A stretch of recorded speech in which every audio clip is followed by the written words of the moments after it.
Vous l'avez vécu en direct sur Monaco Info, les célébrations de la Sainte Dévote se sont elles aussi accompagnées d'aménagements compte tenu du contexte sanitaire actuel. Mais le traditionnel et toujours très attendu embrasement de la barque a bien eu lieu. Avec nous pour en parler, l'enseignant de langue monégasque Stéphane Maggi, que nous avons interviewé un peu avant le début des célébrations. Couvre-feu oblige. Bonsoir Stéphane Maggi. Bonsoir Patricia. Stéphane Maggi, depuis quand célèbre-t-on Sainte Dévote et que permet de commémorer cette fête? D'un point de vue historique, il faut remonter très loin dans le temps, plus de 1700 ans. Dévote, donc Devota, serait née donc en Corse. C'est une chrétienne et elle se heurte à une vague de persécution de la part du préfet Barbarus. Donc Dévote ne renie pas sa religion chrétienne et donc elle est martyrisée sur le site de Mariana, une cité romaine, et, qui est sur l'actuelle commune de Luciana en Haute-Corse. Dans la nuit qui suit son martyre, des fidèles prennent la direction avec une barque de l'Afrique du Nord et c'est là que, selon la légende, une colombe sort de la bouche de Sainte Dévote et dit aux marins qui étaient dans la barque suivez la colombe et elle vous guidera jusqu'au vallon des Gomates, donc où nous sommes ici, Patricia, et c'est là que Dévote a été ensevelie. La légende de Sainte Dévote est au cœur d'un livre référence de Louis Notari qui a été réédité pour les 90 ans du Comité national des traditions monégasques.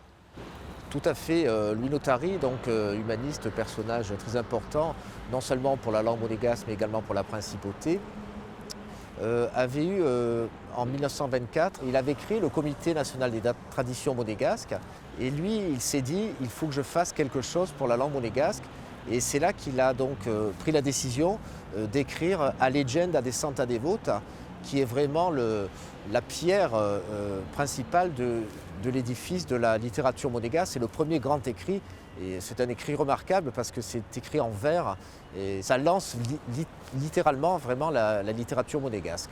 Vous nous avez raconté la légende, mais à quoi correspond l'embrasement final par la famille princière sur le parvis de l'église Sainte-Dévote? Alors, il ne faut pas confondre la barque, selon la légende, avec laquelle Sainte Dévote, le corps de Sainte Dévote serait arrivé en principauté au vallon des Gomates, où l'on se trouve, avec la barque que l'on brûle.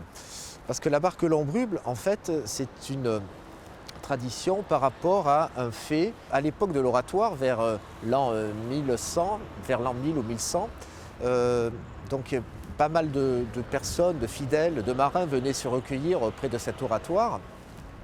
Et donc un jour, un marin se serait emparé des reliques pour en faire le négoce à l'extérieur. Et il a été arrêté par des fidèles et en signe de représailles, ils ont décidé de brûler la barque. Alors, il est de coutume de ramasser les clous de la barque brûlée. À quoi cela correspond-il? Écoutez Patricia, ramasser les clous c'est un porte-bonheur parce que je veux dire, c'est en fait un attachement, je dirais, viscéral à cette tradition. J'ai moi-même ramassé les clous dans ma jeunesse, avec ma famille. Je ne les ramasse plus trop, je vous avoue, mais c'est vrai que je constate que ça se transmet de père en fils, de génération en génération. Et certains gardent même les clous sur eux, parce que c'est vraiment des véritables porte-bonheur pour eux. Pourquoi ces célébrations revêtent-elles une telle importance pour les Monégasques? Il y a la fête nationale et la Sainte Dévote. Sainte Dévote, elle est associée au moment, je dirais, douloureux et au moment festif de la principauté, de la famille princière. J'ai eu l'occasion d'assister en 2003 au pèlerinage du prince souverain, le prince Régnier III et son fils, le prince Albert, en Corse.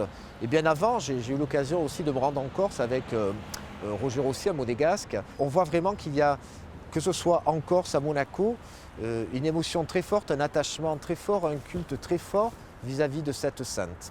Vous avez mentionné Roger Rossi, vous avez réalisé avec lui un DVD sur Sainte Dévote. Que peut-on y découvrir et comment se le procurer? Alors, Roger Rossi, après être allé en Corse à plusieurs reprises, a eu l'idée, je dirais, d'offrir à son pays un cadeau et il s'est dit quel plus beau cadeau que d'offrir un reportage vidéo sur la sainte patronne de Monaco. Donc il m'a contacté, on a travaillé dessus et on a fait le premier DVD, le premier documentaire vidéo sur la sainte patronne de Monaco et de la Corse, que l'on a sorti en 2007. On a bâti le DVD de manière structurée. On part de la Corse où elle serait née pour arriver en principauté. Et comment peut-on se le procurer? Il est encore disponible? Oui, alors 14 ans après, plus de 51 000 DVD ont été offerts de par le monde parce que c'est un projet à but non lucratif. Monsieur Rossi ne veut absolument pas faire d'argent sur l'image et avec l'image de Sainte Dévote, la sainte patronne de Monaco.